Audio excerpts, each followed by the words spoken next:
Good afternoon, class, or good morning. Today we're going to look at 10.3. 10.3 is on doing the hypothesis test for one sample mean. For the mean of one sample.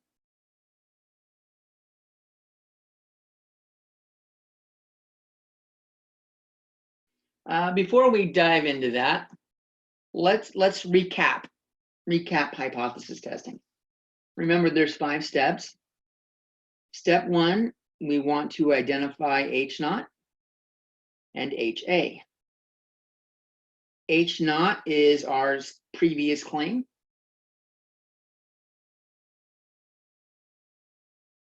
And it's a statement of equality.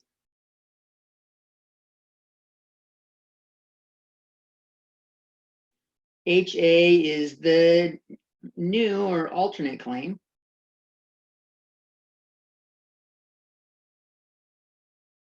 And it's a statement of inequality.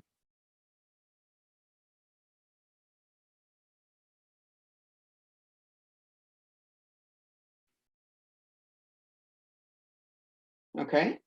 Step 2, we want to select a level of significance, or alpha.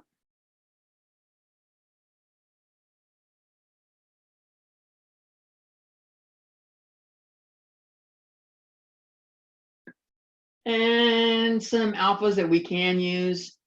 We could go with alpha equals 0.1. This is some evidence against H0 if we are below it.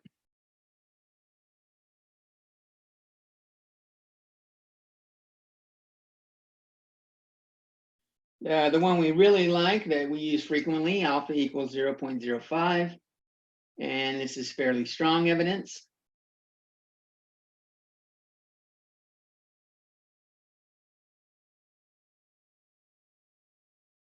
Against H0. And we can get even tighter, more restrictive. Alpha equals 0.01 is very strong evidence.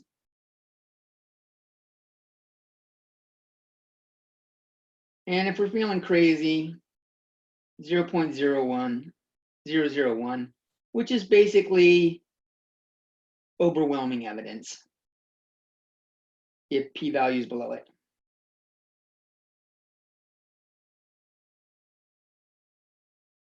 Okay. Step 3, we're going to look at our test statistic. And we'll do this in StatCrunch.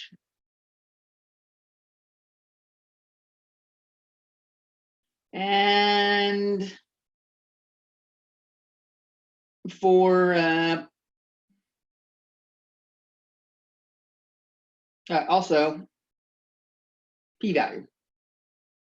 Now the test statistic changes depending on which test we're doing. Okay, ooh, I'm not even, there we go, let's fix the camera. There we go. Hi guys, how you doing?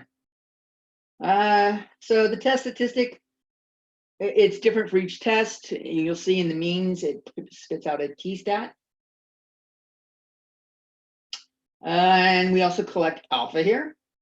Step 4 is decision-making time.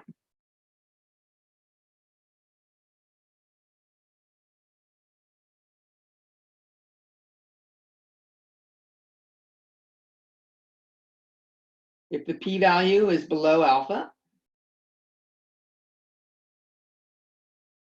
we reject H0 and support HA.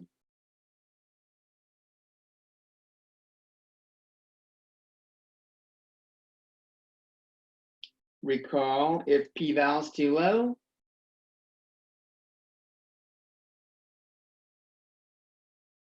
reject the hoe, reject the null.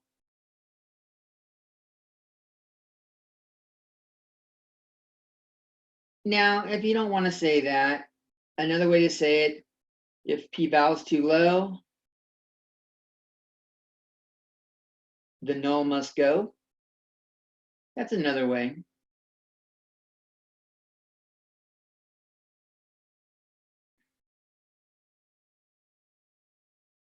And then we had if it was greater than or equal to. We don't want to reject H naught.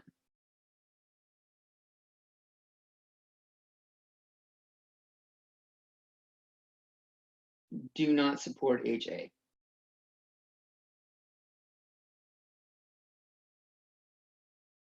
And recall HA and H1 mean the same thing. They're comparable.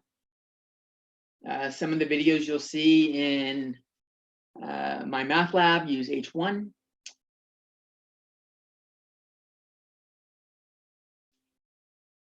I'll pause. And depending on our decision, it changes what we say in our conclusion.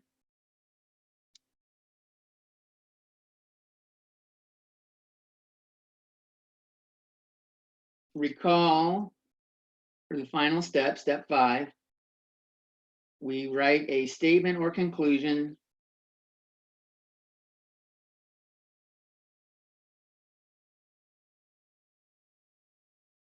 and this statement or conclusion is always about, will always be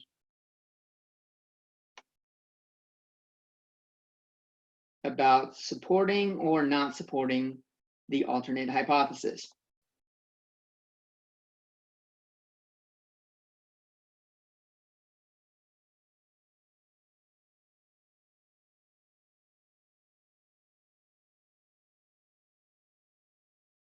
We assume H not to be true. We're not trying to prove that it is. We already assume it's true. We already assume H naught is true. We're not testing that one.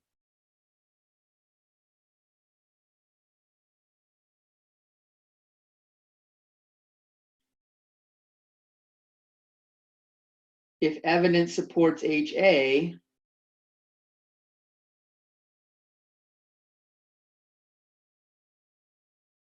or the alternate hypothesis, it turns out maybe H naught was bogus. Turns out maybe our assumption was wrong.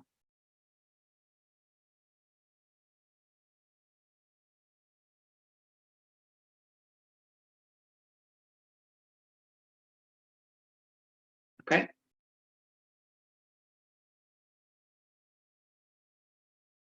And you always want to spell it out. Write it out in the appropriate language, whichever language you're writing your paper in.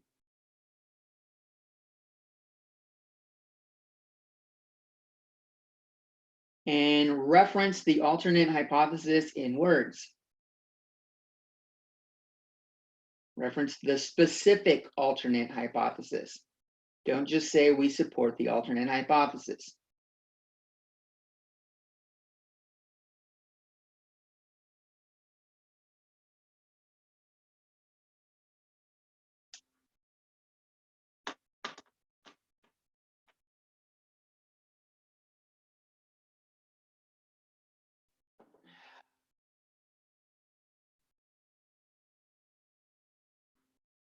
Now let's take a look at this in 10.3. So in 10.3,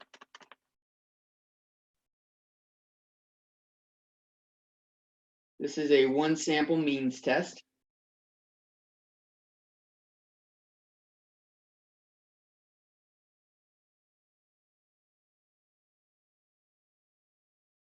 And we're going to do stats and t-stats.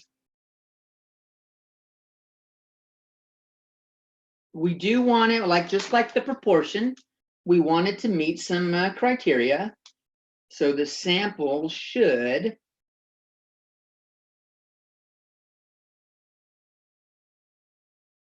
have no outliers,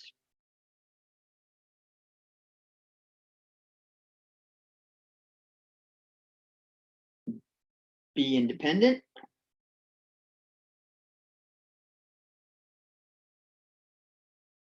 it should be a simple random sample,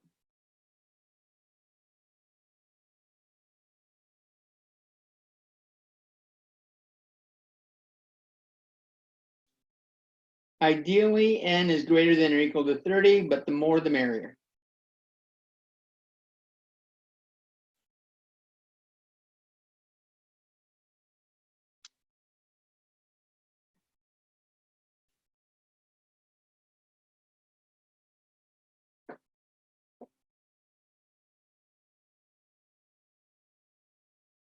We're going to do one sample for 10.3.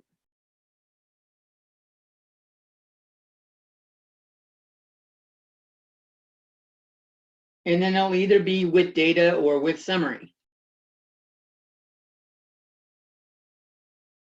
Okay.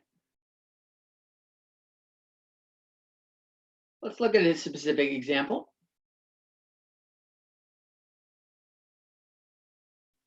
Can I make that zoom in any better?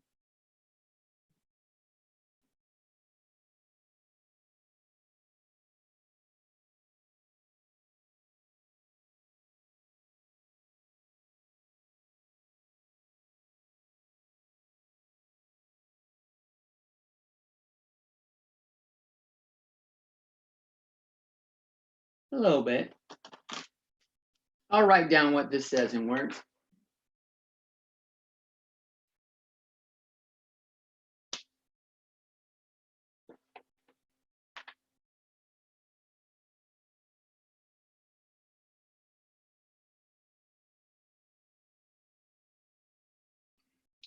So our first example,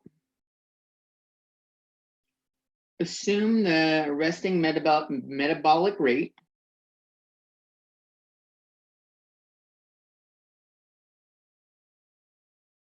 assume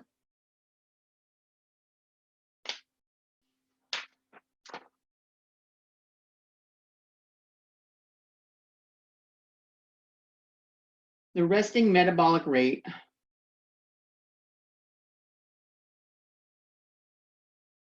which we'll abbreviate RMR,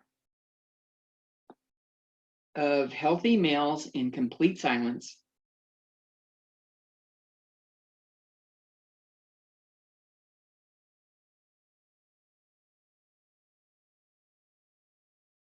is 5,710 kilojoules per day.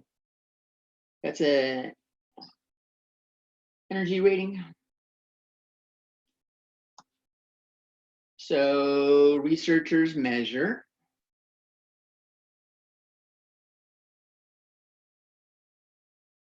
45 healthy males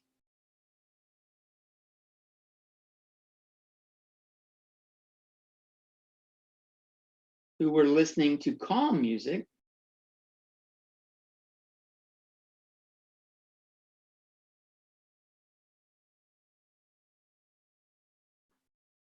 calm classical music, Mozart, stuff like that, Bach, Handel. And they found their mean RMR to be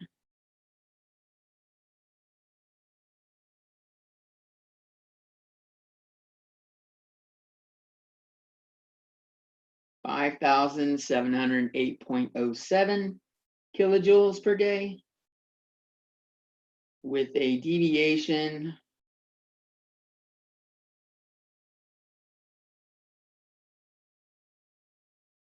of 992.05.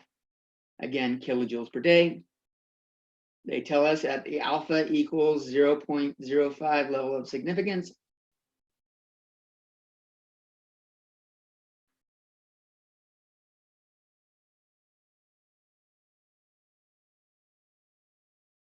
And now this is what they're telling us what the alternate hypothesis is. Let's read it very carefully. Is there evidence? I'll write this in red. This is our alternate. Is there evidence that listening, or that the mean RMR of healthy males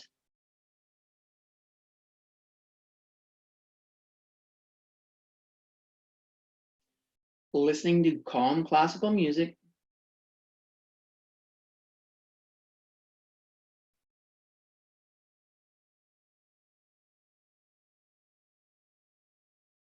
is different than the 5,710 kilojoules per day of complete silence. It doesn't say that, but it should.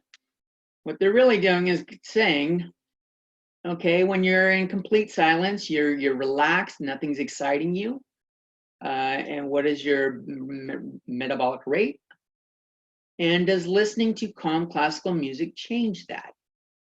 Does it accelerate or lessen or increase your metabolic rate?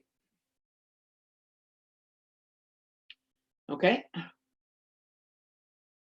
So, do we meet our criteria? Let's talk about that.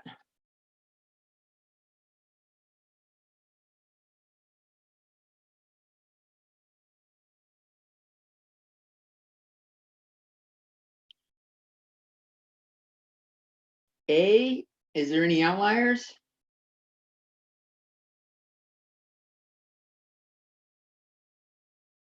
Well, the problem didn't actually give us the data.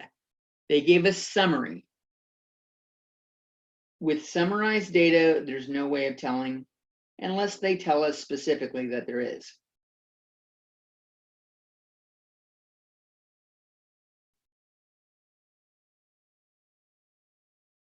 Unless it's stated specifically.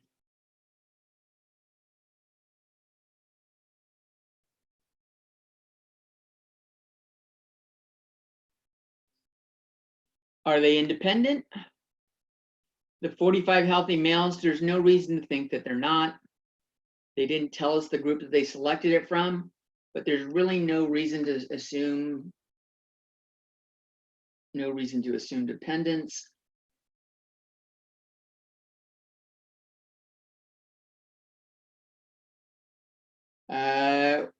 We have to conclude, we assume they used a simple random sample. They didn't specifically state it, but that is common practice. And we have N, which is 45 healthy males. That's greater than or equal to 30. Yeah, this will work.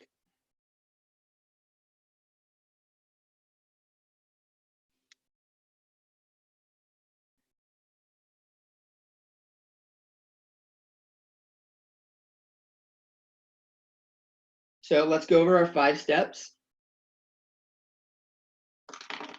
They're actually listed in the lecture notes I have on the screen.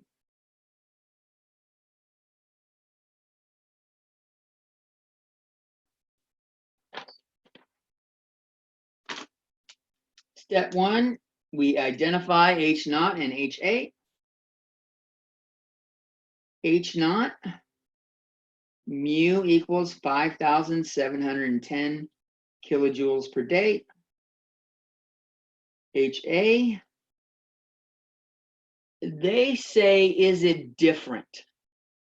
What does that mean in terms of an inequality sign? Is it greater than? Is it less than? They don't actually specify, so we can assume it's greater than or less than. We'll do not equal to.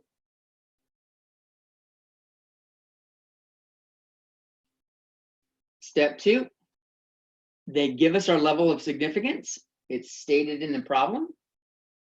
Alpha equals 0.05 level of significance.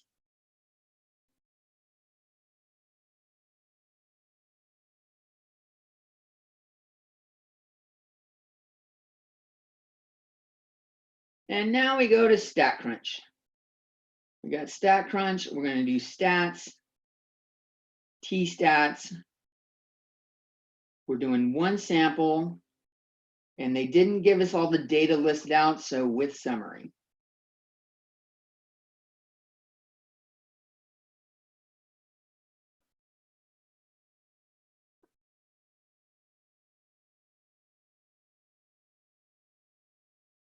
So stats, did you guys see that? We got T-stats right here, one sample with summary.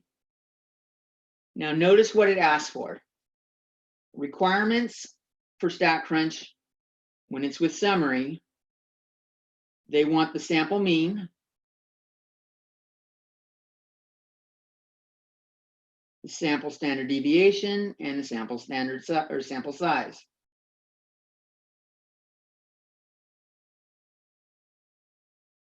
What are the symbols associated with these?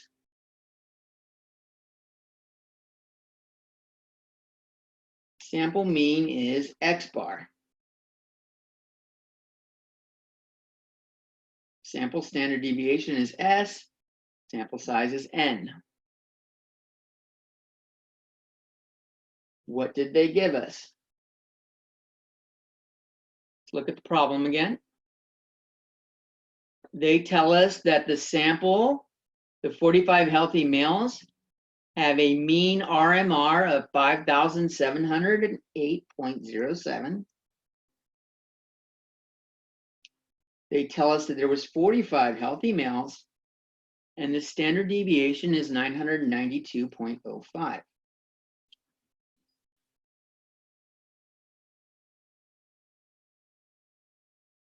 That's what we'll put into StatCrunch.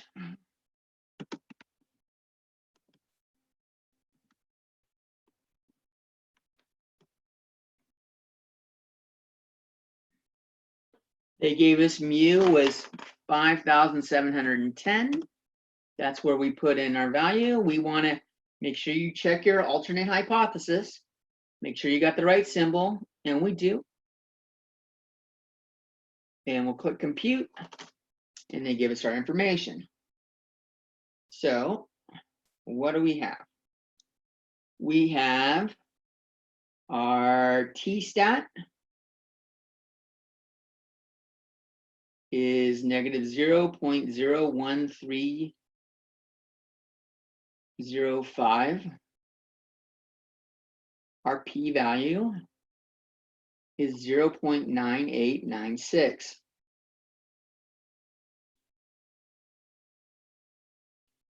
Step 4, decision-making time.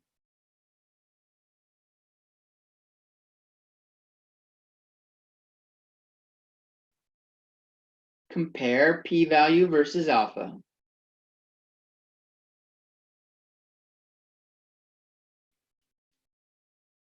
I have 0.9896. That's my p-value.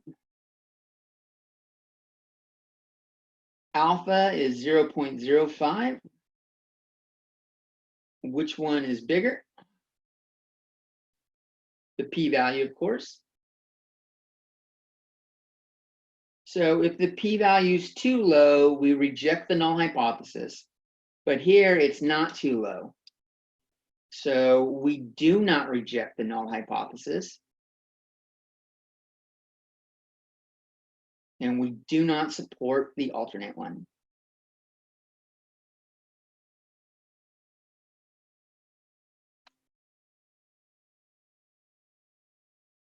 And finally, we make a statement. We do not want to support HA. HA was that the mean RMR was different. But sometimes it's handy to put it in words. Mean RMR is different. That's what they gave us.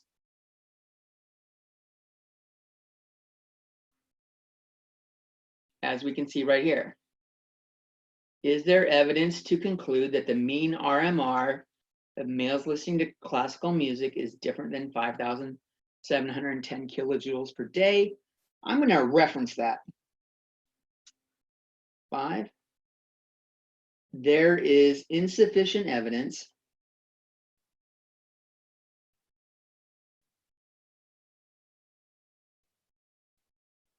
to conclude that the mean RMR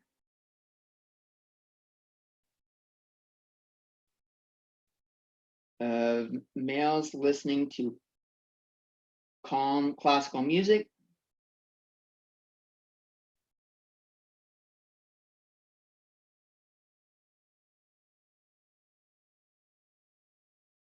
is different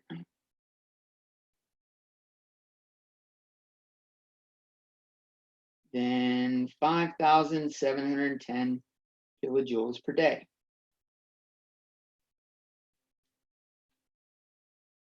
Bam.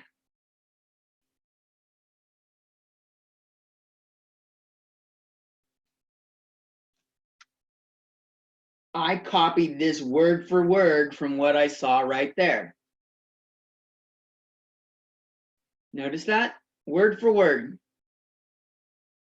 Now, you don't have to. We can have some variance. We can vary the words a little bit.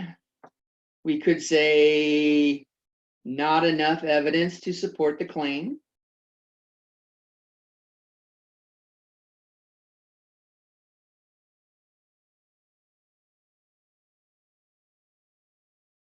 That. So that's a variation.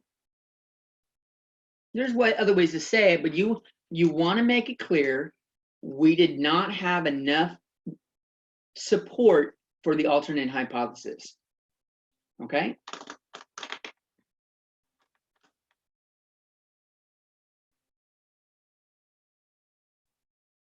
And if we look at it graphically, what's going on here? So we have our sample mean, sample standard deviation. Make a little bell curve.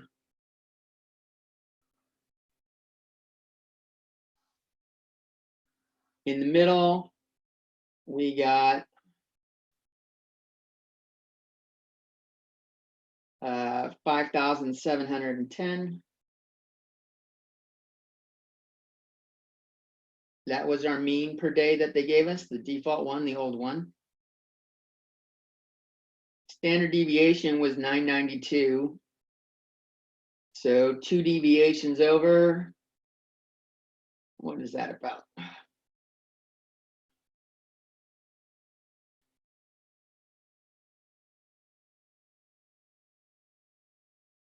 So that's about 6702.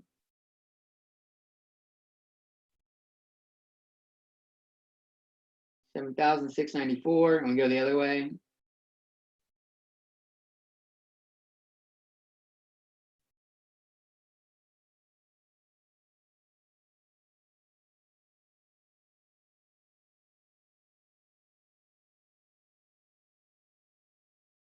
$47.18.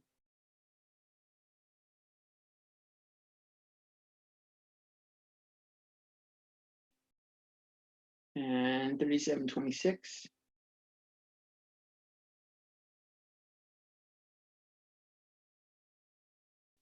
So this was like our H0 bell curve. And our HA bell curve was centered at 5708.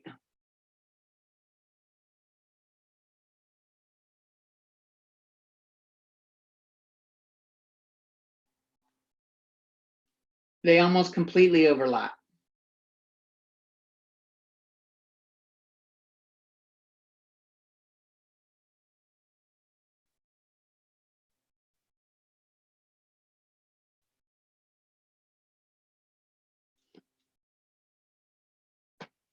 Okay.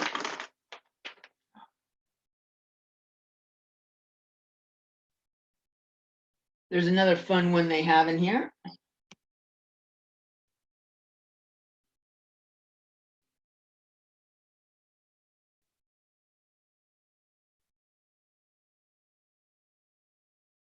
You can look at the quarters weights one. I wanted to come down.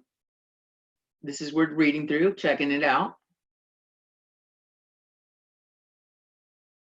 Do I actually have that stuff stored in StatCrunch? I might.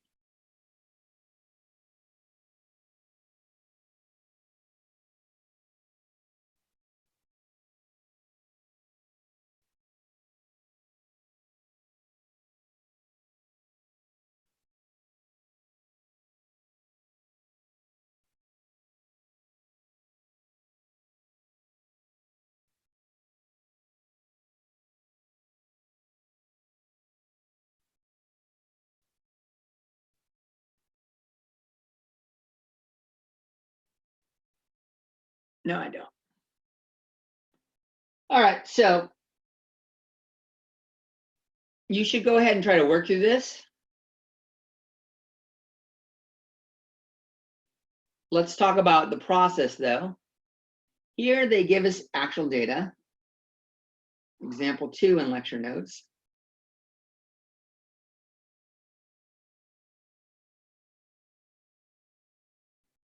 And what page is this on? Page 118.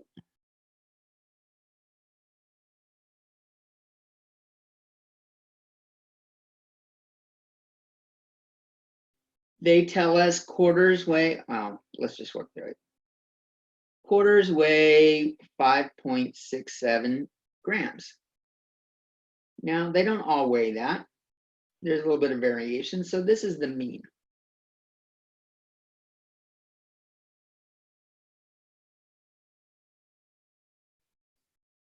Actually, I think they do all weigh that. A standard quarter they all should be the same. The state quarters are what have different shapes.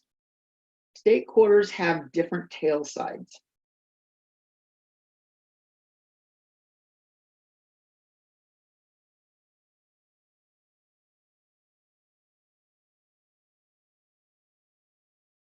And a researcher wants to know if the mean weight there is different.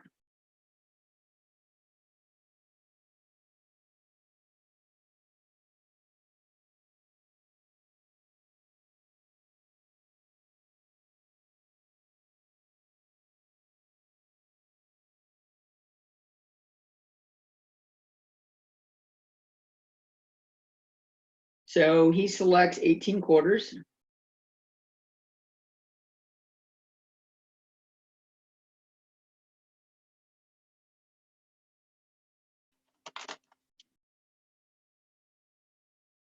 And let's just jot them down what they are.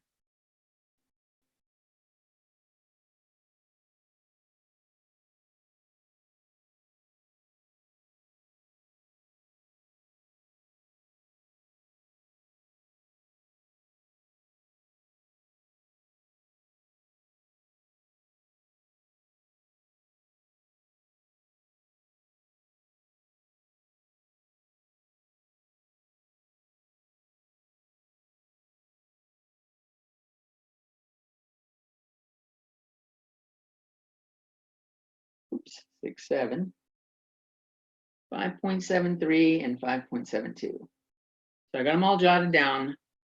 He says that alpha equals 0.05.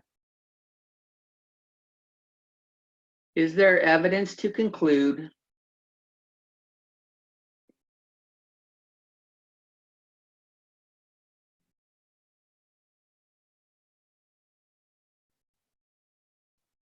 the state quarters have a different mean weight?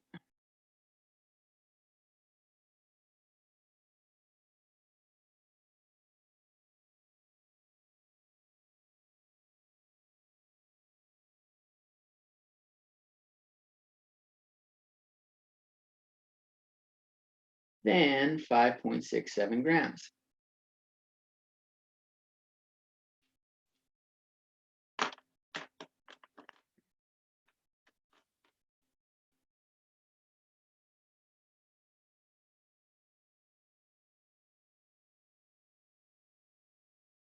Okay, there's our question. We're going to assume he does say he randomly selects. So that's the simple random part. There's no reason to think that they're dependent.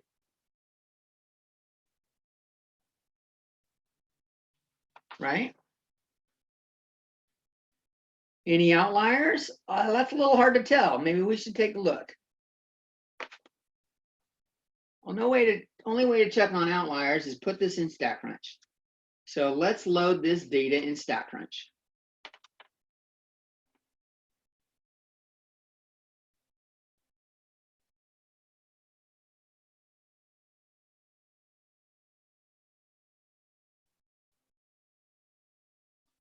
Maybe I can get lucky and copy and paste. I doubt it though. I'm going to try.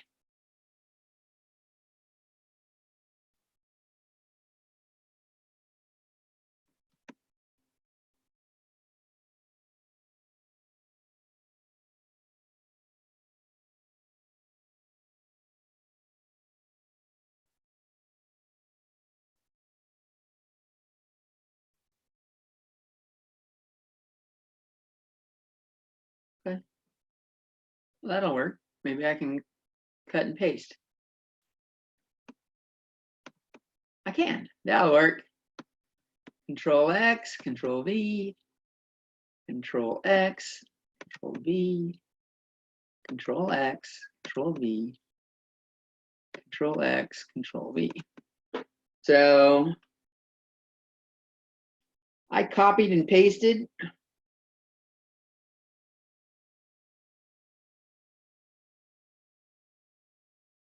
And organized into a single column.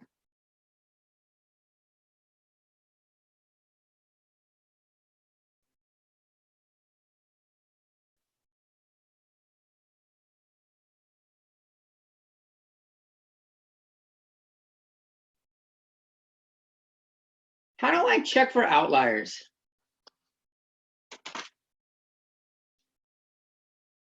Ooh, this takes us back to the beginning of the semester.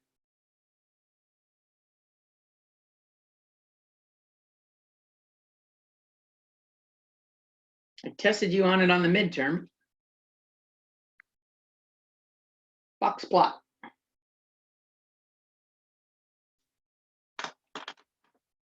So we'll go stats. Oh, no, I'm sorry, not stats, graph, box plot. We'll do it on column 1. And we'll say draw boxes horizontally, use fences to identify outliers. Compute. There are no outliers. So there was no outliers from box plot.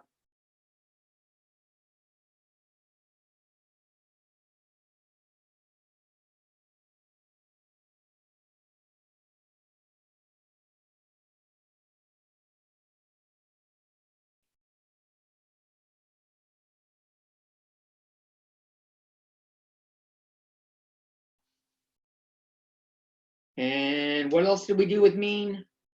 They are independent.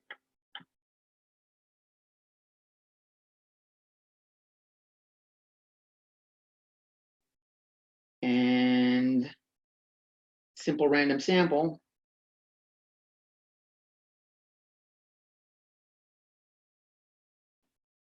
And then we met those 3. We want n to be greater than 30. But n is 18. Does anyone remember what we did then?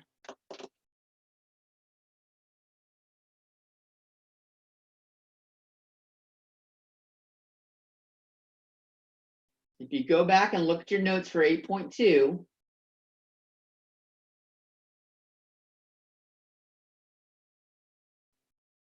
we talk about what we do.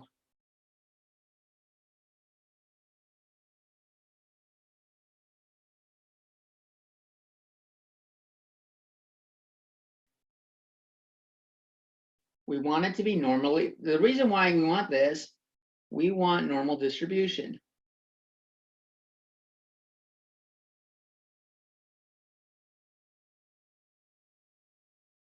N greater than or equal to 30 usually gives that to us. What happens when we don't? So we talked about this before, and I want to remind you, it's QQ plot.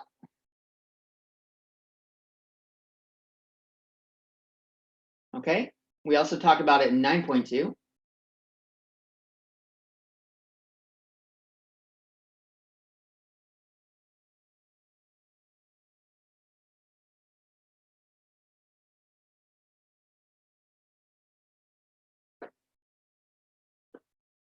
Graph, QQ plot, variable 1.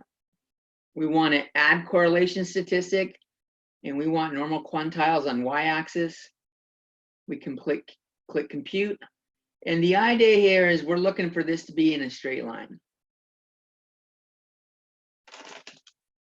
We want a straight line.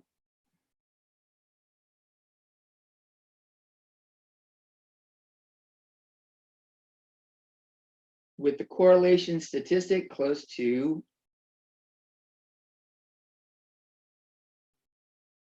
1. As close to 1 as possible.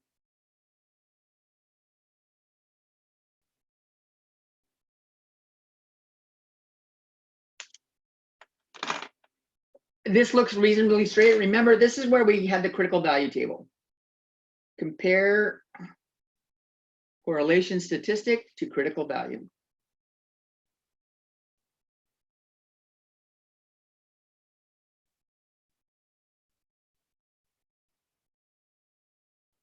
And our N was 18. Let's see if I can pull up a critical value table in Google. Normally the problem just gives us the problem in the link, but this is lecture notes.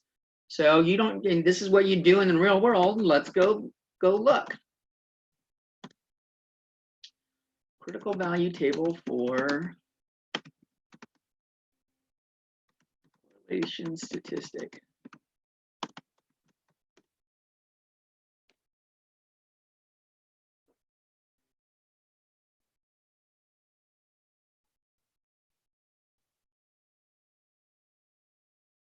That is not helpful.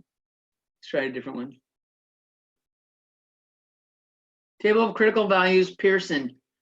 We're doing Pearson. Let's use this one.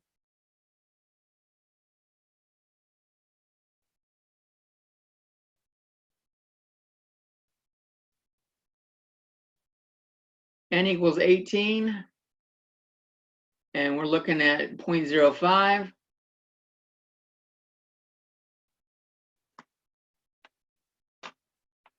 It needs to be above 0.378, and it is. So our critical value, what was our critical value? Let's go back and look at it.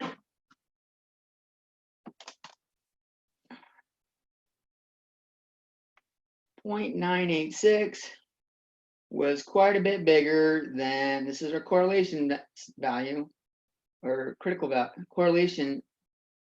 This is R.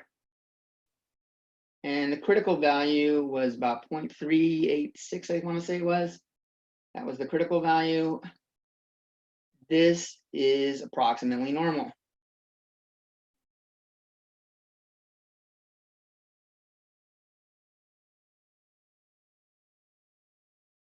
And what did I do?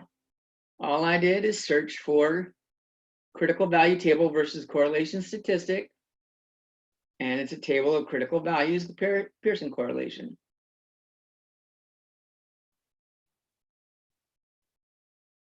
And it gives you the table. Actually goes up pretty high. You can look at other ones that are related to it as well.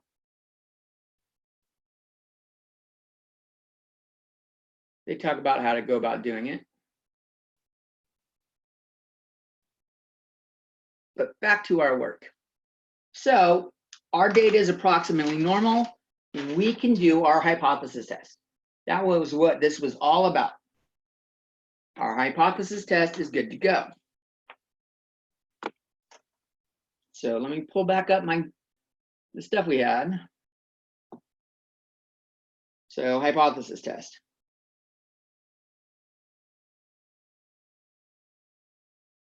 We identify H0 and HA. H0 is that the mean is what the normal weight is, 5.67 grams. G is the abbreviation for grams. HA was that it's different.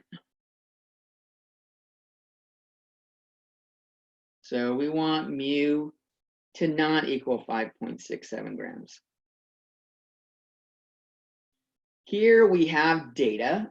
Well, first off, step 2 was our alpha. Alpha equals 0.05. In this example, we have data, not summarized data.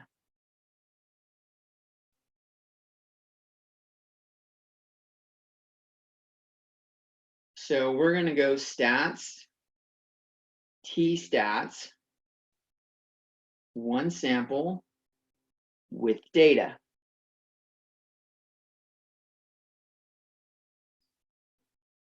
We already have that in StatCrunch.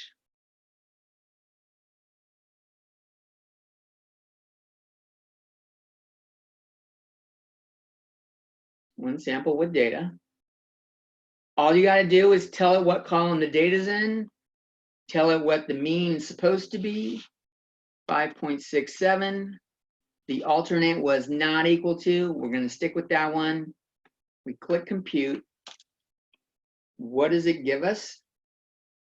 It tells us our t-stat is 2.75 and our p-value is 0.0136. Step 4, we make a decision. Compare p-value versus alpha.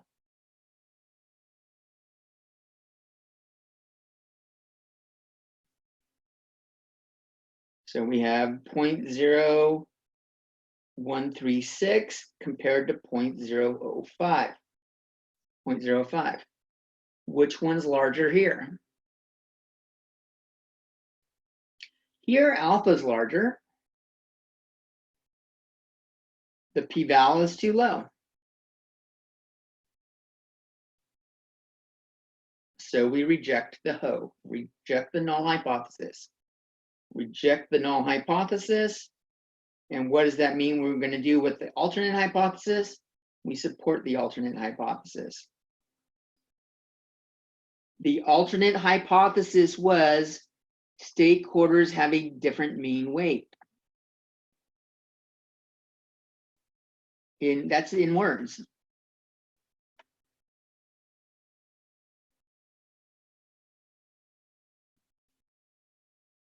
So there is sufficient evidence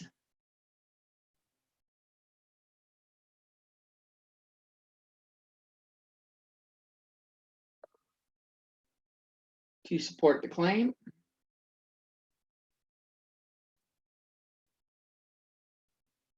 That the mean weight of state quarters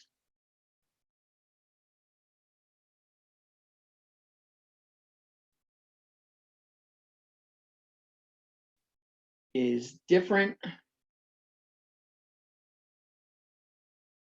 than the 5.67 grams of regular quarters.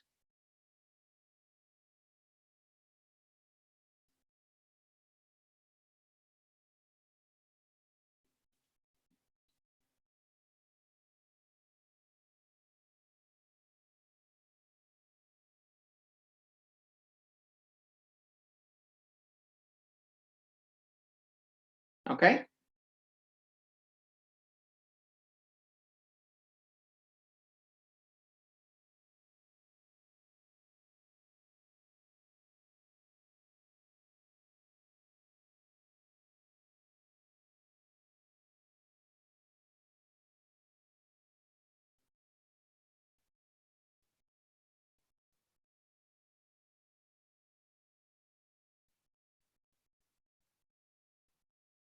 I'm going to put the next one on the screen. I'm not going to load it up far enough where we can see everything. Let's just write out this next example. This was a project done by COS students. We're going to have different projects. I'm about to release a video on that as well. Our projects will be different since we're on lockdown right now. But the final example we're going to do in this section, COS students discover a study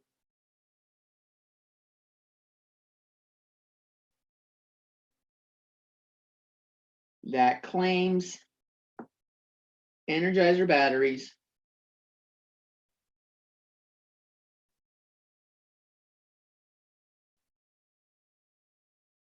and they gave a specific example. When used in a simple LED flashlight,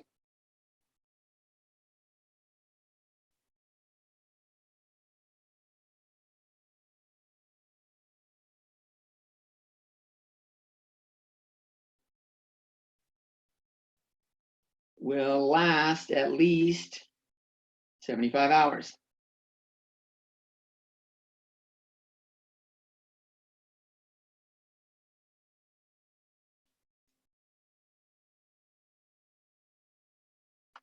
They tested 25 batteries.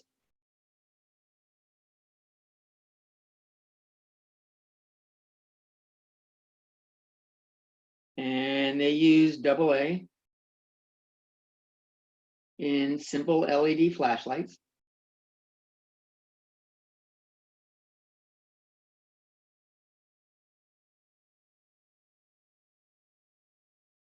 And they found a mean of 76.6 hours, a standard deviation of 4.43 hours,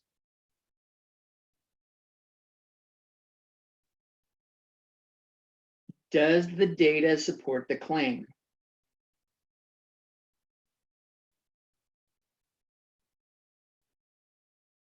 Energizer's claim.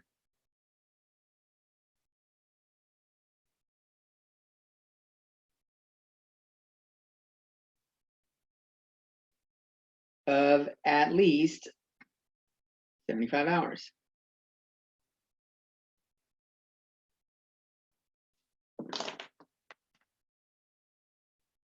So here their N was not big enough. Let's assume that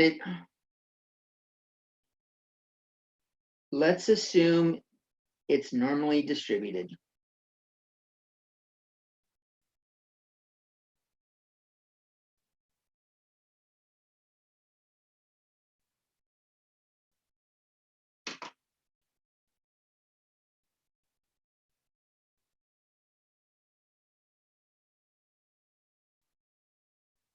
Why don't you go ahead and try to work that out? Pause the video right now, see if you can work out the 5 steps of the hypothesis, and then we'll do it together in just a second. All right, I'll assume you paused it. We're going to assume that everything met the criteria. Step 1 was H0 and HA. H0 is always a statement of equality. It's going to be the 75 hours. What does at least mean?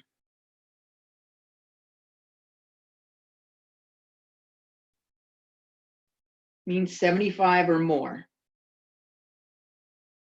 So we want mu is greater than 75 for our alternate hypothesis.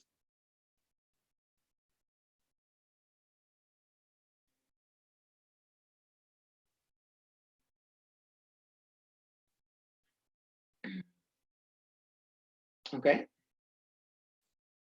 So let's go into, does it give us alpha? It does. It says at 0.05, I didn't write it up here. If you see no alpha, like I did here, assume alpha equals 0.05. I should have wrote it down specifically, but I didn't. Step 3 is StatCrunch.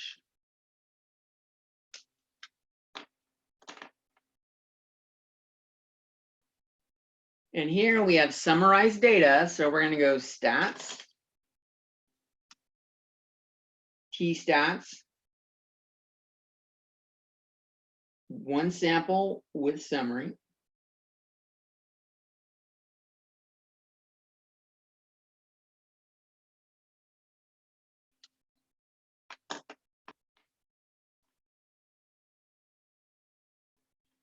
They gave us our sample mean was 76.6 hours.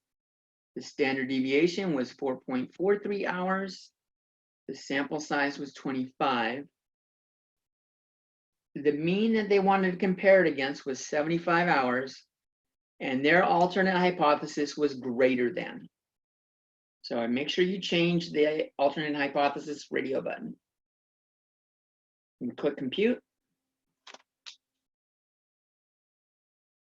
And we get our T-stat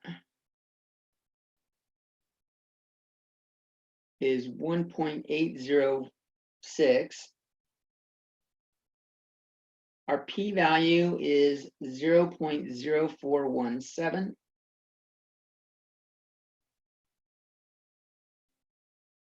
How does that relate to 0.05?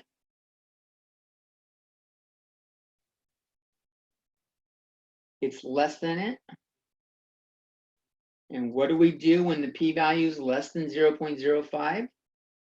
We reject H0, support HA.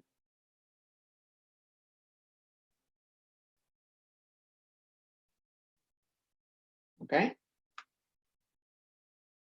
So that was our decision that we do in step 4.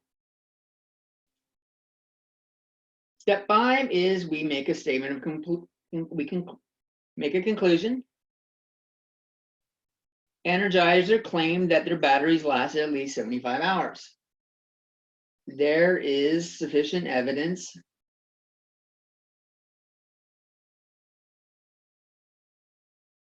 to support Energizer's claim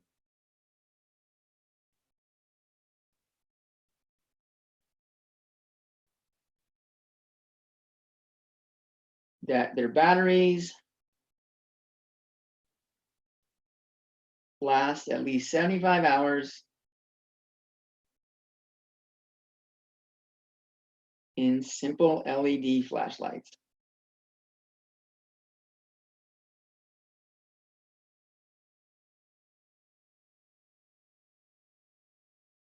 I think that blue pin's dying right there.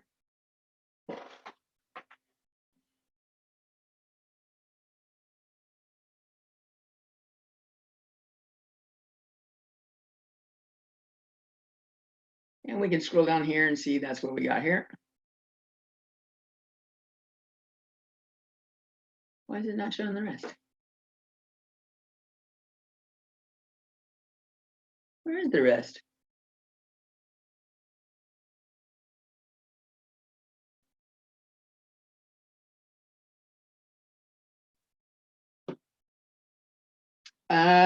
You will see questions in MATLAB that ask about statistical significance and practical significance.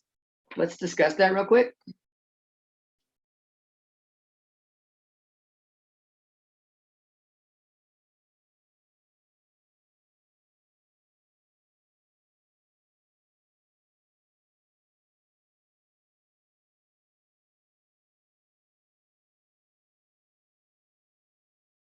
And this pops up, the difference is when n is very large. When n is large, we can get a p-value below alpha.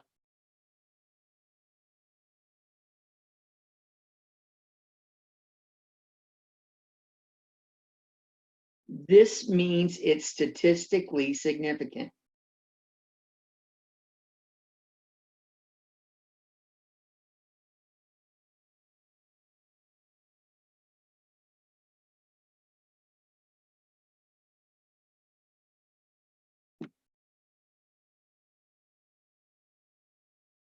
But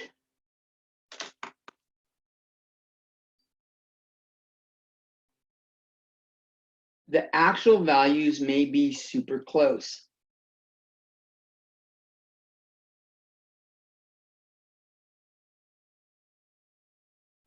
Super duper close.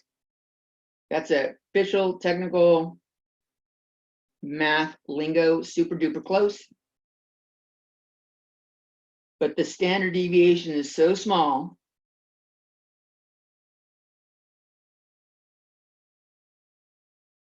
that it shows statistical significance.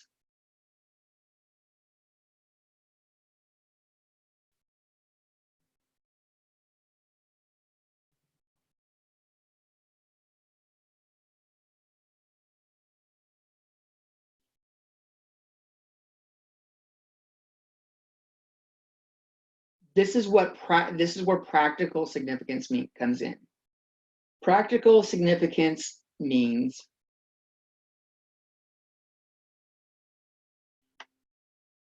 even though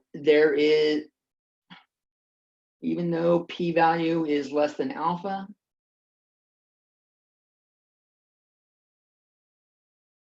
the differences may not be large enough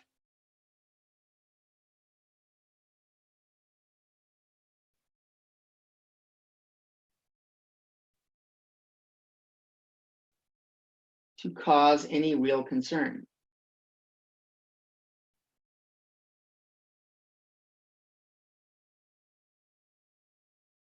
it just may be unimportant.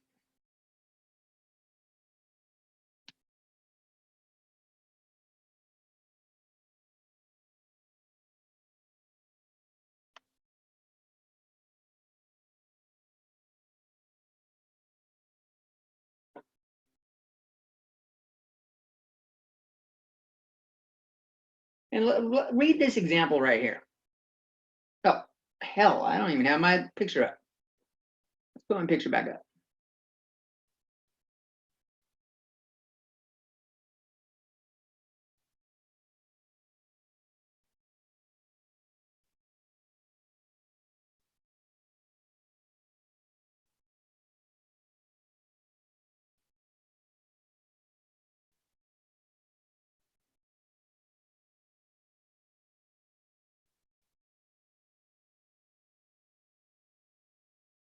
So finish writing that down.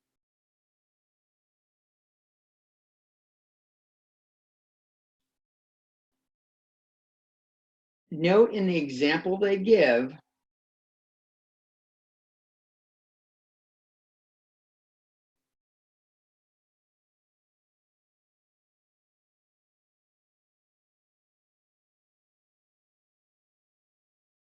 mu is 25.2.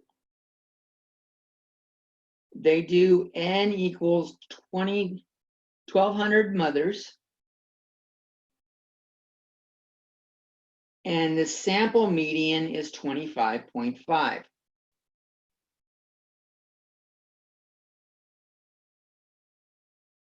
This is less than 0.3 years apart.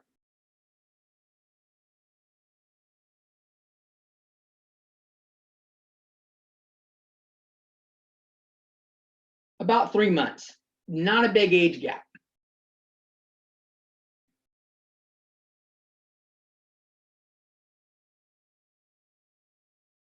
And they're trying to show H naught. So H naught is mu equals 25.2. And they're trying to say, if we read it, determine if the average age has increased. Has it gone up? Is mu greater than 25.2? The sample is,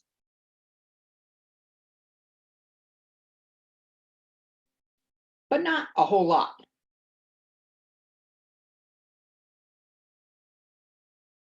I mean, there's really not a lot of difference between being 25.2 years old and 25.5 years old. It's not like you're, you know, a year and a half, and a year and a half versus a 2-year-old. They're well aware of those 6 months. We can look at this. They give us the sample mean is 25.5. The standard deviation is 4.8. And let's take a look at the p-value and alpha. Let's look what's going on. So alpha is 0.05. They give us that. And we're going to go in and we have n equals 1,200. We're going to enter in that data.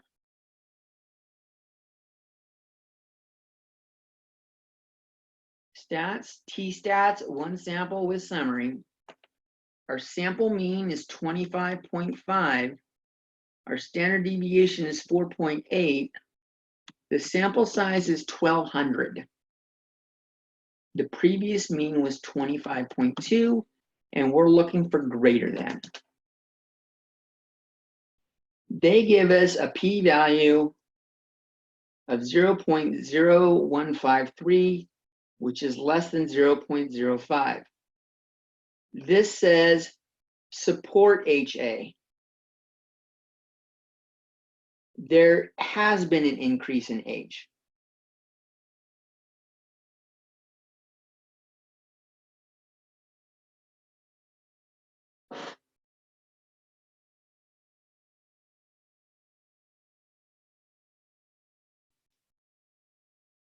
But it went from 25.2 to 25.5. That's not really different enough to cause concern.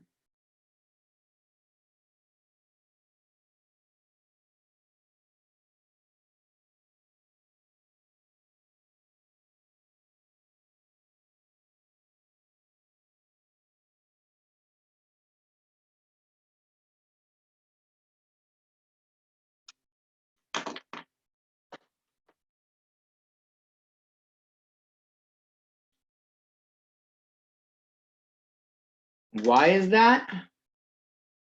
Remember, the way they calculate sigma, it's S over the square root of n.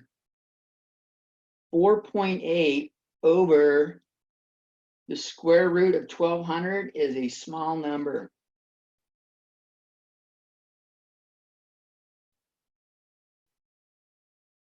It's small. So they're saying it has gone up enough, but it hasn't really gone up that much. That's the idea of practical significance. While the data was statistically significant,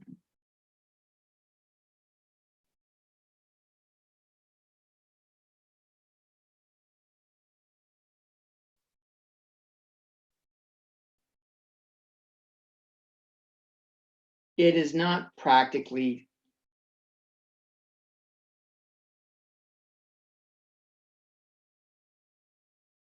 significant.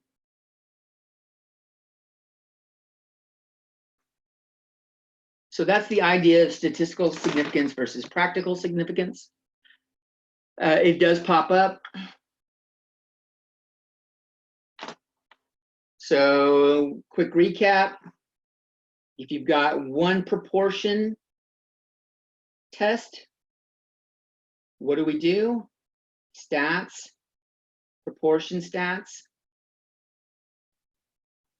We have a one mean test. We do stats, t-stats.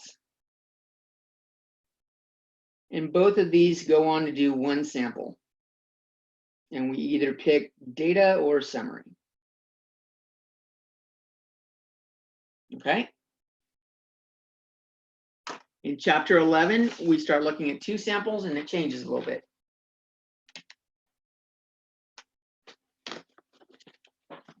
That's it for this lecture. Peace.